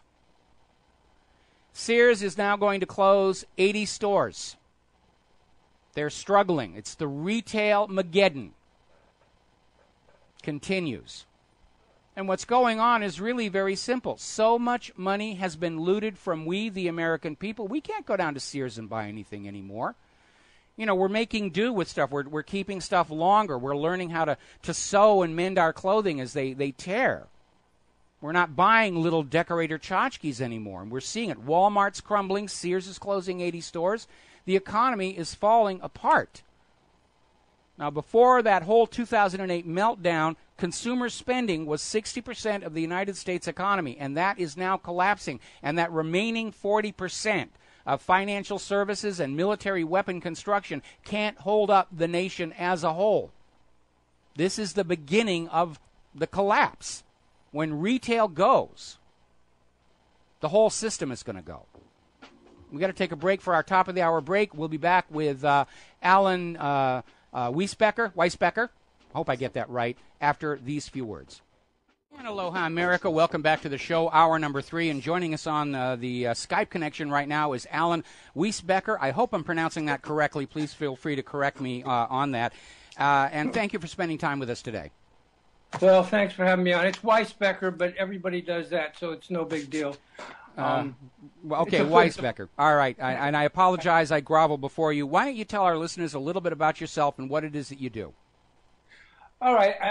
Who I am goes back to I came of age in the 60s, and I had a different kind of education. I spent the last 3 winters of the 60s on the North Shore of Oahu. I was supposed to be going to the University of Hawaii, but I was going to the University of the North Shore. And I came by living with people who were very special. I became to see myself in that light. And by special, I mean, we came to the conclusion that surfers could do anything. We were, you know, the 60s have a certain image of the counterculture thing. We considered ourselves a counterculture within a counterculture. Surfing back then, you didn't make money doing it. You had to figure out another way to make money, and that was usually by selling pot or whatever. And it was all to keep in the water. So I'm from a New York boy, and after seeing The Endless Summer with my best friend in the mid-'60s, I decided I was going to devote my life to riding waves and figuring out how to get by any way I could. And I ended up doing that. Now, Can I intrude for a second? I want to take you off on a little bit of a tangent here. Obviously, I live on Oahu now, and I've been to the North Shore, and I have to admit it, I'm terrible at surfing, and I had a surfboard for like a little while, but I gave it away. I'm too old to really do that anymore. By any chance, were you aware of a character called Captain Haleiwa when you were there on the North Shore? Did he build boards? No. What it was is in Haleiwa, there used to be an old theater, and it became the subject of a huge fight between the McDonald's Corporation and other land developers, and this guy took it upon himself to create himself this character of Captain Haleiwa to sort of attract attention to this fight, and ultimately they lost, and the theater was torn down, and there's a McDonald's there now. No. Captain Haleiwa himself is now an airline pilot. I was trying to actually get a screenplay because it's a wonderfully amazing story of the people of this small town trying to stand up to corporate encroachment, even though it has an unhappy ending. And that was about the time that you were there. Anyway, I just thought I'd ask, but please continue your story. Well, I have recollections of the Haleiwa movie theater. It was actually like a Quonset hut. And when it rained, you couldn't hear the the movie, I remember seeing Yellow Submarine there. And in 1969, it was just before the big swell hit that knocked my house down, which segues. I don't know if you remember history of Hawaii, but 1969 was the winter in early December when the biggest swell that had ever hit the islands came, and it knocked down my house with me in it, my friend in it. And we decided, because we were smoking Moroccan hash at the time that the house was knocked down, that we were going to go to Morocco and look for waves, right? This was the kind of logic us space cadets use. So we ended up going to Germany. And by the way, listeners, we are not encouraging the use of illegal or illicit drugs to any of our listeners. I'll tell you what, I'd like to pull it back forward. I mean, you're back on the west coast of L.A. right now, or west coast of America? No, I'm in Montauk, New York, on the very tip of Long Island. Oh, yeah, that's beautiful country there. But anyway, the reason I wanted you on the show is you've had some connection with the entertainment industry, as I understand it, and you wanted to talk about why you understood both the JFK assassination and 9/11, the official stories were just absolute junk. Yeah, well, I one of the things that I have done in my life is change everything. I've done that 3 times. The last time I did it, I decided to make a film about the lies we've been told, and I made after World War II the cutoff point, because if you want to know all the lies we've been told, you know, it would take an encyclopedia. But anyway, yeah, I decided on World War II and the JFK assassination because the friend that I was going to spend my life surfing with, that I grew up with, when I left for Hawaii, he was drafted and went to Vietnam. And instead of joining me in Hawaii after his hitch, he was killed there.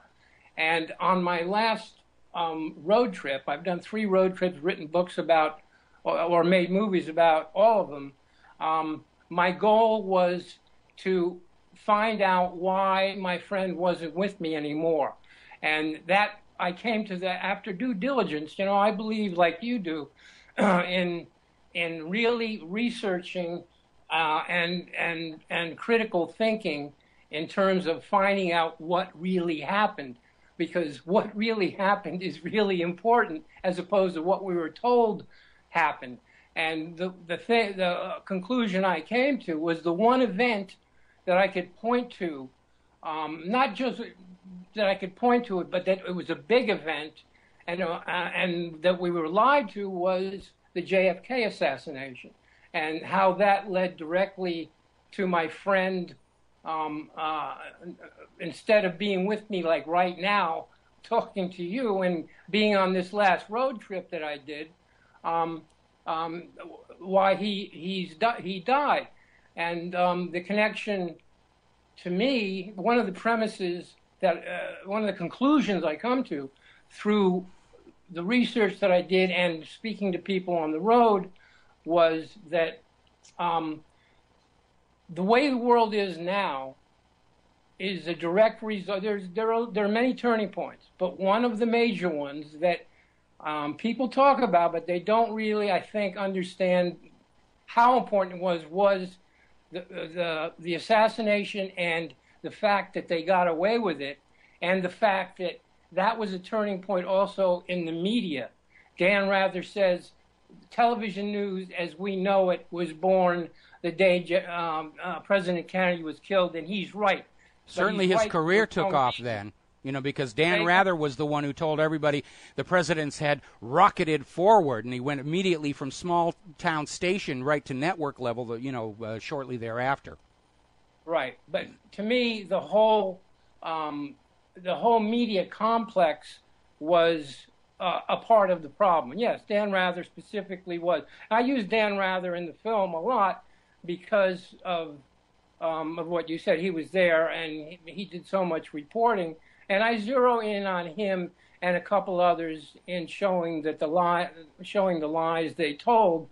But don't forget, it's in the context of a film that is my dog and I giving up our home. I've done this twice. I did it before with another dog, and a book came out of it, In Search of Captain Zero, that did very well. I was searching for an old friend of mine that had disappeared in Central America. I spent a year and a half on the road in a camper with my dog surfing and looking for an old buddy. This time I left with a different dog because my old one had died, and hit the road in search of the truth about why my friend died, and also, as it turned out, to find out why people think what they do and where their denial comes from when you try to show them evidence that is absolutely inarguable. And there is evidence in the JFK case that's inarguable. They can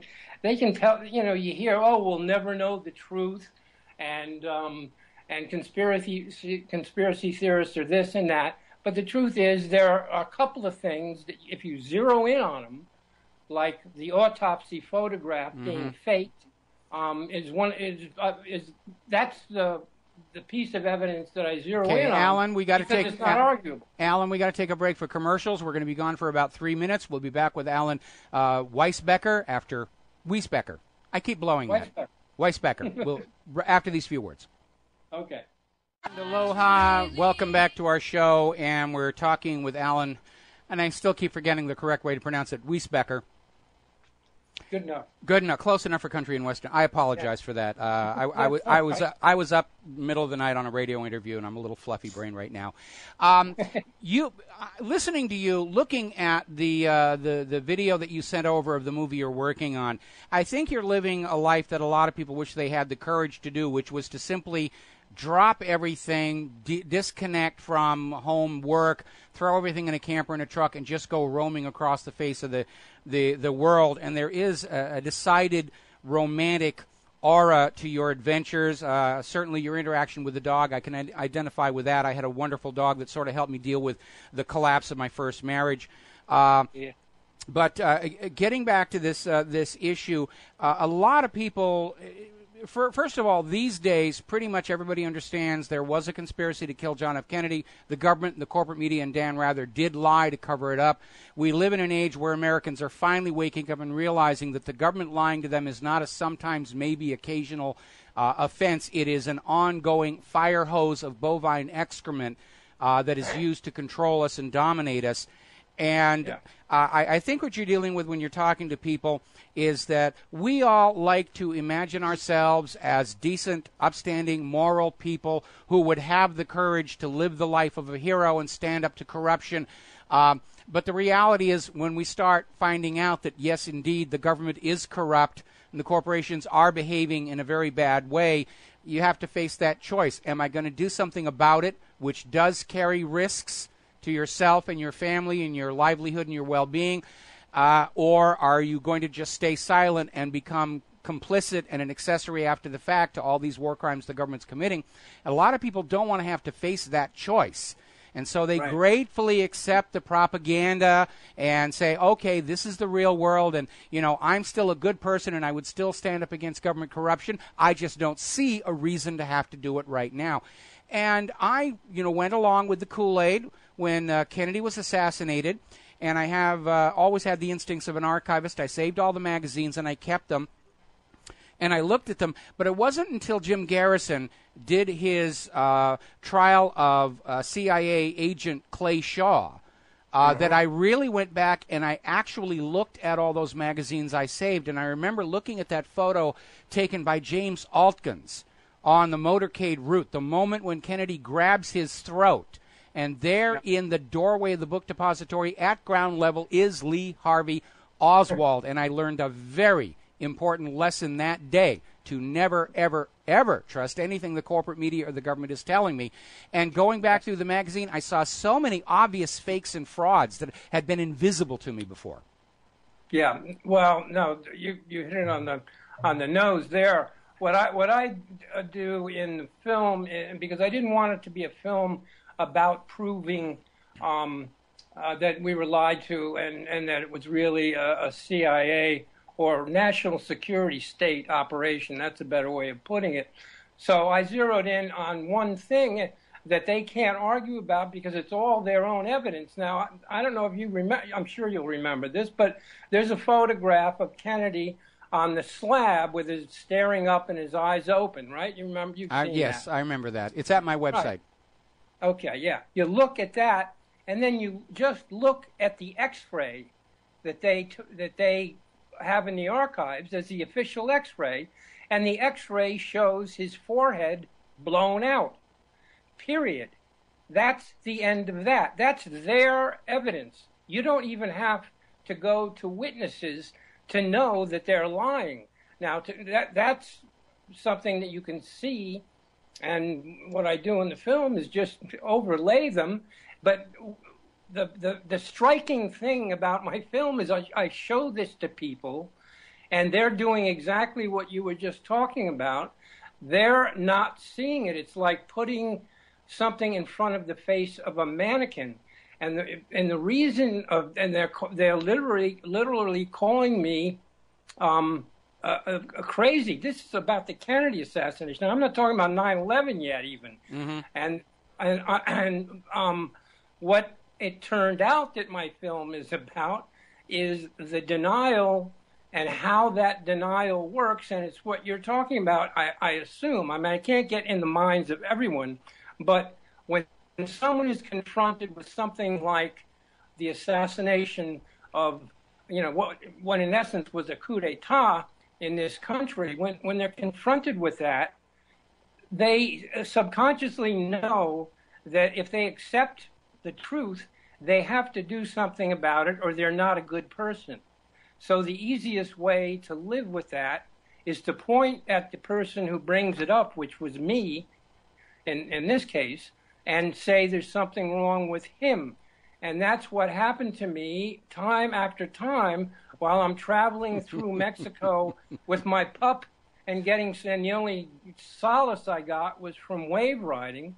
And I tried to combine all this in a way where people, what I'm hoping is that when someone who is like that, what I just described, sees someone else that's like him doing it on the screen, they're going to think, I don't want to be like that person. Then they're going to realize I am that person, and then possibly they will start to have an awakening. Okay, I mean, Alan, you're not my audience. Go ahead. Okay, I'm sorry to cut you off, but we're down to about 4.25 minutes. Is your movie out yet? And if so, where can people go to look at it?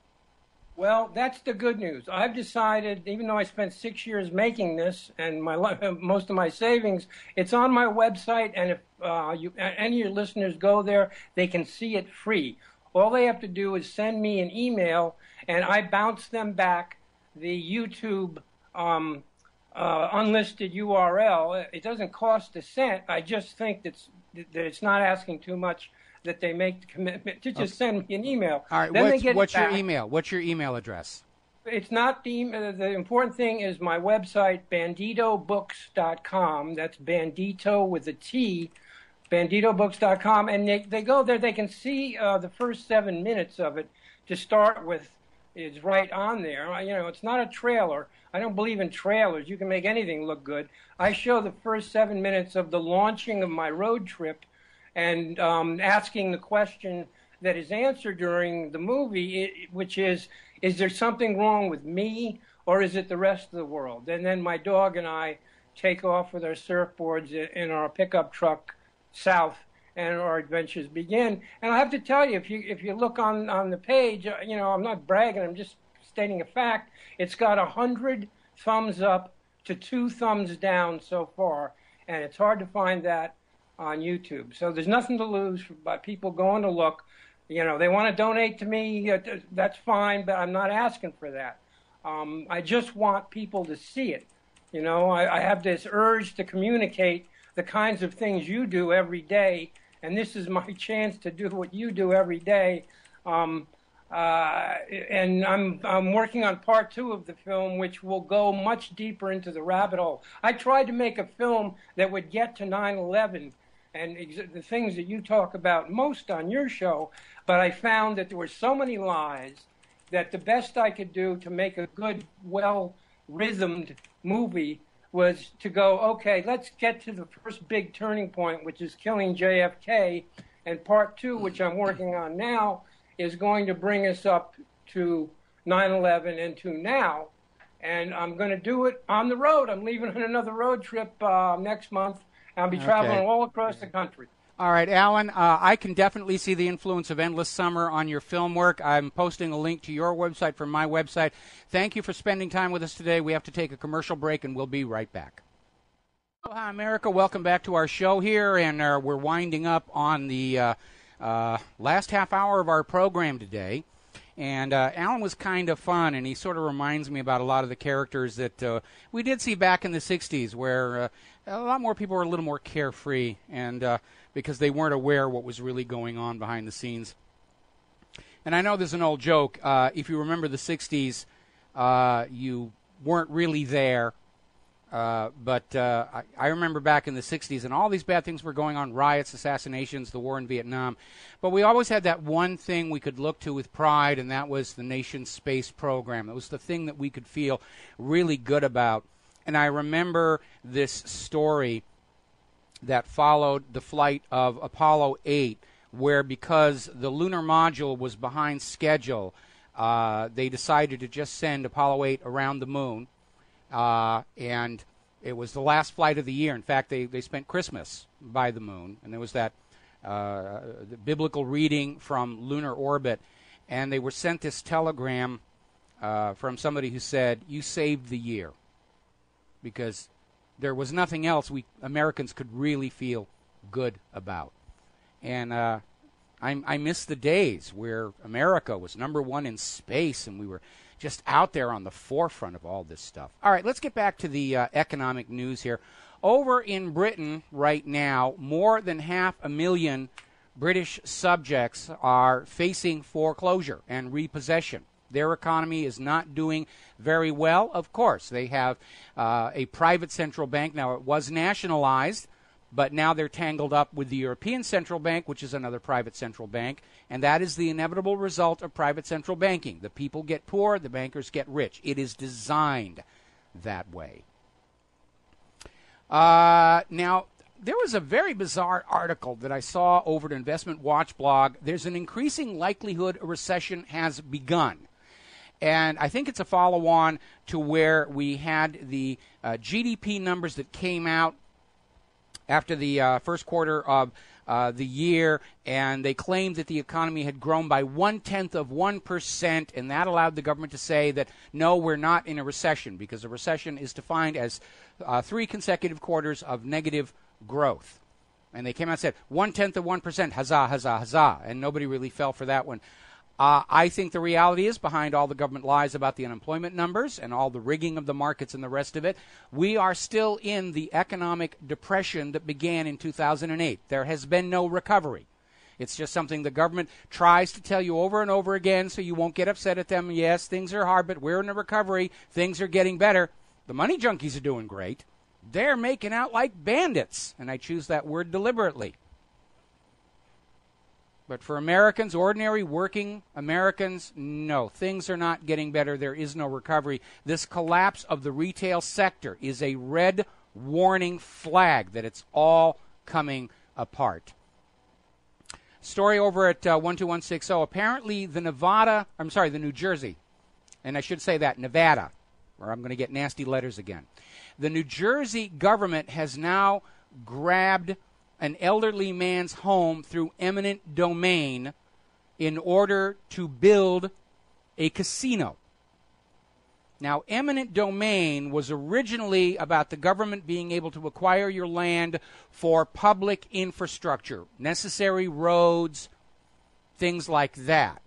It was not supposed to be used by the government to grab private property to give to private corporations, but that's what they're doing. And it reminds me of that scene out of Mel Brooks' Blazing Saddles, where they're taking the state home for the mentally ill and turning it into the gambling casino for the mentally ill. And art mimics life, and here we are. This New Jersey government is going to take this old guy's home because they want room for a new casino. Now, I talked about this, or I mentioned it obliquely earlier on. Office Depot has just recalled 1.4 million chairs due to a fall hazard.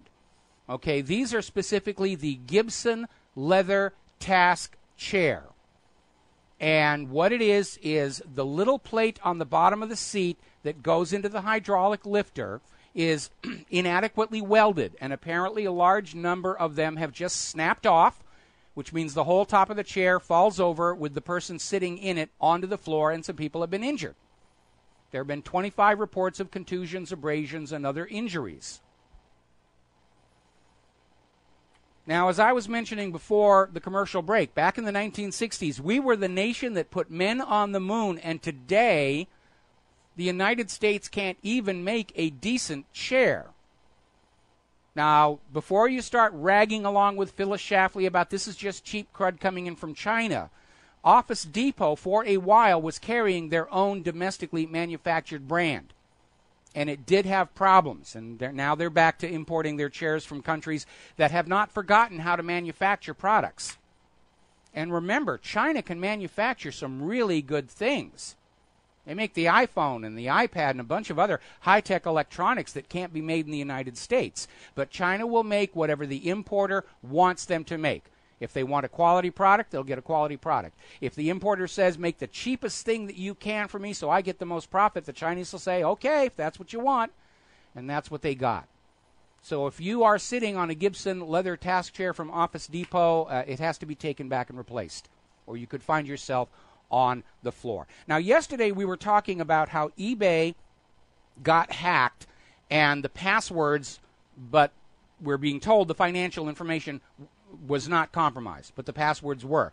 And they suggested all eBay users change their passwords. Apparently so many people are trying to change their passwords that the servers are swamped, and eBay is saying, please keep trying, you must change your password. Now, apparently they have known about this break-in for 3 months. Remember those retail compromises during the holiday shopping season, where they went for a very long time before they informed anybody of the compromise? Now eBay's done the same thing. It was 3 months. They knew the passwords were compromised,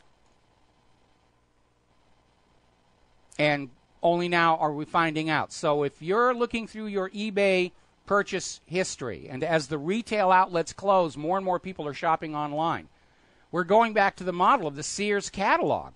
We sit at home, we look through the pages or the computer screen, we order something, the mail delivery or the Wells Fargo wagon drives it up to our house.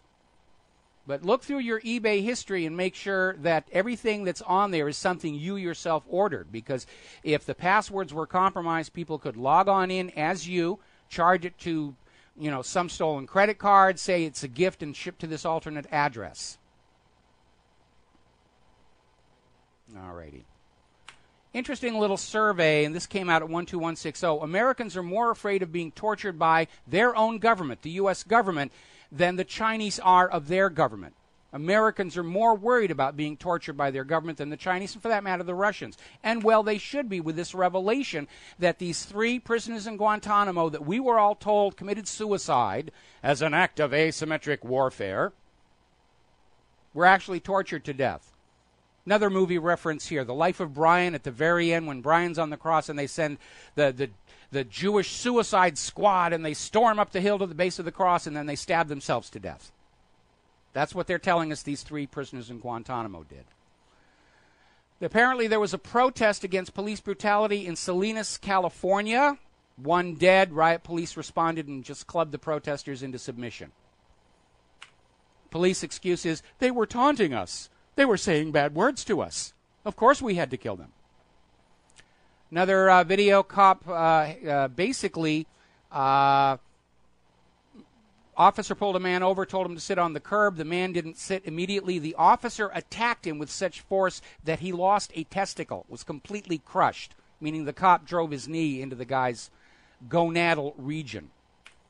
11-year-old mistakenly held at gunpoint, handcuffed by the Vallejo police. NYPD officers allegedly smashed boy's head through window, nearly killing him. Now, this one's a little lighter. Down in Camden County, an officer was taken off of duty for allegedly walking into a Starbucks and jerking off. And if that doesn't tell you these guys are on SSRIs, nothing will.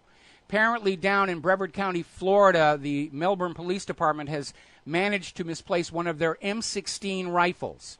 Now, these aren't AR-15 semi-automatic. The M16s are full submachine guns. And they just sort of misplaced one of those. Very well done. All right, a police, a rabbi, and a Boy Scout leader actually sounds like the beginning of a joke. A police chief, a rabbi, and a Boy Scout leader walk into a bar. No, apparently police chief, a rabbi, and a Boy Scout leader are among 70 men and 1 woman arrested on charges of trading child pornography. Those people in the funny-looking robes and the uniforms and stuff, shouldn't trust them because of the funny-looking robes and the uniforms and stuff. We'll be right back. Aloha, America. Welcome back to the show. Last segment here, and I'm just responding to an email I got from somebody. Apparently, I've annoyed somebody over at Office Depot because I just got an email saying, well, you know, Americans are obese. Really, it's their own fault they're falling out of the chairs. No, it isn't. The wells were faulty. And if you are a store in the United States of America selling chairs for Americans, you sell chairs that will hold the weight of the average American. I was over in the hardware store the other day, and I noticed now ladders are graded for maximum acceptable weight. I never saw that when I was a kid. You got a ladder, it was going to hold you. And if your brother decided he was going to use the ladder, he could use it without worrying about the weight rating. It's just a way of shaving off more and more to sell us less product for more money. It's fascism. I saw the same thing when I was working in Italy back in the 1980s. Just everything was made so poorly so that you're constantly having to buy new versions of everything as it broke. You know, I bought myself a shoulder bag in Milan, and it was broken before I even got it to London. Anyway, now, apparently down in New Mexico at the WIP plant, there is a concern now that some 500 barrels of this nuclear waste that was packed with kitty litter are now compromised. Apparently they were using the kitty litter to keep the material separate and not get close enough to spontaneously fission, and they changed brands of kitty litter to save money, and the new brand of kitty litter started a chemical reaction with some of the waste products, producing a highly corrosive material, which is eating through the sides of the drums. Remember what I said about how all this technology could be safe if you weren't letting the money junkies make those key important decisions? Now, here's a really good one. Down in Louisiana, they're having the hearings about these pipelines, and an environmental activist came in with photos of oil pipes, leaking oil pipes that had been repaired by taping garbage bags over the leaks with duct tape to show how reckless the oil companies are in handling these situations. And apparently this Louisiana Representative Vance McAllister, you know, was saying, come on, they're taking initiative, you know, this is what America is you improvise and you fit. And he's just making excuses for the fact that these oil companies are perfectly okay with leaking pipelines. And they just, you know, garbage bag and duct tape, and you know that's not going to hold underneath pressure, especially because what passes for duct tape in the hardware stores today isn't what it used to be. If you want real duct tape, which used to be called missile tape, they still sell it in Hollywood supply stores. It's called gaffer's tape, and it's really, really good stuff. But the stuff they have in the hardware stores that they're calling duct tape, the stickum doesn't work. I gave up even trying to use that one. Apparently, over at the Pasteur Institute, they have been ordered to suspend all activities. Apparently, 2,000 test tubes with the SARS virus have gone missing.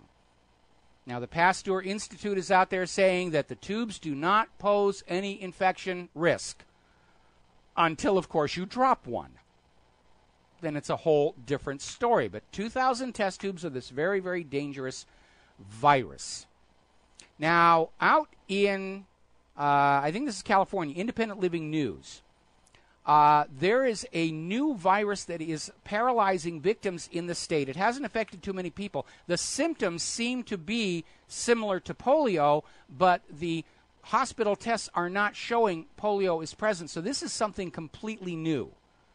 that's out there. And they've ruled out West Nile virus and botulism. The patients have not traveled overseas or been in contact with anybody overseas, so there's something new popped up over there. The Center for Constitutional Rights is now challenging Idaho's ag-gag law.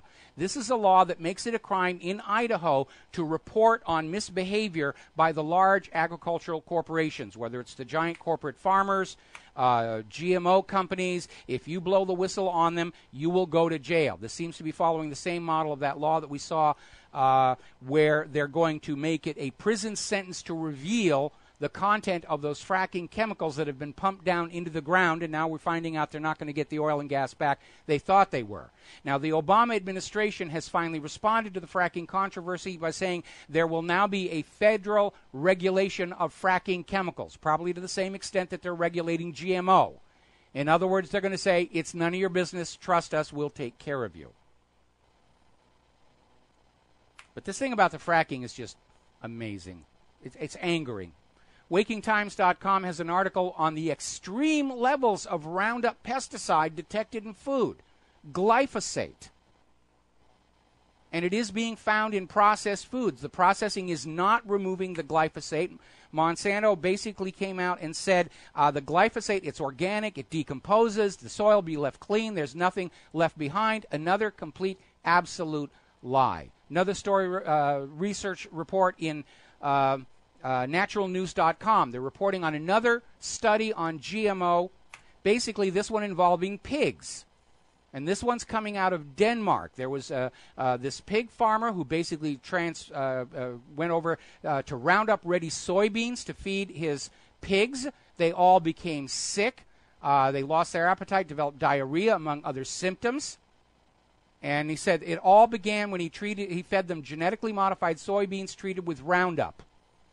And it's getting a lot of media coverage in Europe, but of course none here in the United States of America. Interesting article. This came out of fastcoexist.com. Apparently Monsanto is getting concerned that more and more people are wondering if Monsanto is somehow behind colony collapse disorder, either through reckless use of pesticides or genetically modified pollen, which we already know harms benign insect species. That's what happened to the monarch butterflies. And there was a peer-reviewed study in the journal Nature back in, I think it was 1999, if I recall correctly, that confirmed that monarch butterflies that were feeding on the pollen of genetically modified plants, they were producing malformed caterpillars. And we all know the monarch butterfly population was just devastated. And so Monsanto decided they were going to host their own bee conference, to go on out there and say, hey, no, it's not it's the cell phone towers, and it's this, and it's that, and they're out there pushing the propaganda. And we know this claim that colony collapse disorder comes from the cell towers is nonsense, because cell towers have been around for a lot of years, along with other radio transmitters, TV stations, radio stations. And the colony collapse disorder basically came in together with the GMO crops. I'm sure by now Monsanto is hard at work developing their Roundup Ready bees to go with their Roundup Ready corn and Roundup Ready soybean and Roundup Ready babies. Meanwhile, apparently there was a case, this was reported at NBC Philadelphia, a big rig hauling hives of live bees overturned on I-95. We have reached the point right now where bees are so in such short supply, they're literally trucking the hives from field to field to field to get the pollination done. That's how critical this is. If the honeybees go away completely, the cost of food is going to go up because pollination is going to have to be done by hand. Or you'll just go ahead and buy your pre-germinated seeds from Monsanto. Maybe that's an intentional part of the business plan, to make sure that organic and natural farming can't happen. If there's no bees, they're going to have to buy those seeds from Monsanto. Do you think Monsanto would not do something like that out of a sense of morality? I rather doubt that. Doubt that at all. All righty. Interesting little factoid. The House Science Committee has held more hearings on alien life in other worlds than on the issue of climate change. which means they're wasting money on both subjects. And they're still out there pushing that whole thing about global warming. They're desperate for your carbon taxes. And I don't think they realize just the extent to which they've undermined their own credibility with the American people, which is why I'm telling you right now, the most important thing you can do, the best thing you can do to help us out here, besides donate to Republic Broadcasting, is to go out and talk to your friends, your coworkers, your students. The ones who don't want to listen or argue, just ignore them. There are millions of Americans who know something's gone wrong. They don't know what it is, but they're asking the questions, and you must make yourself present to answer them. There's the music. I have to go run some errands this afternoon. We'll be back tomorrow, Friday, here on the Republic Broadcasting Network. Until then, stay safe, stay informed, stay skeptical, make good choices. Share what you know with who you know, and aloha, America.